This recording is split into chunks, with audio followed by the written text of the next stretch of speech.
To make a collage on your iPad, you're going to want to go into your self-service and download the PicCollage app.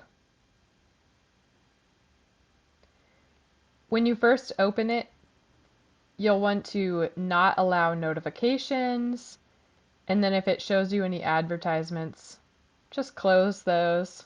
In the freeform area, click on Web Image, and then you can search for whatever you want. I searched for fall leaves first, and then selected 3 different pictures and clicked the check mark in the top right corner. Then I searched for pumpkin, selected 2 images, and clicked the check mark in the upper right hand corner. And then you can see I moved those images around and resized them. You can do this as many times as you want with different searches, different topics, to pick different images.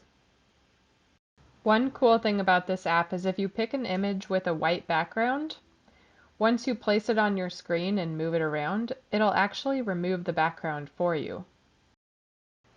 A collage looks best if you cover all of the white areas with photos, so try to get as many photos as you can so that your collage looks complete. As a reminder, what I'm doing is clicking on Web Image, searching, choosing a photo, and then clicking the check mark. And then I can move and resize the photos. Once you decide that you're done, click Done in the top right corner, and then Save to Library. Some advertisements might pop up, so just close those by clicking on Close or the X. When you're done, your collage will show up in your photos. Pretty easy.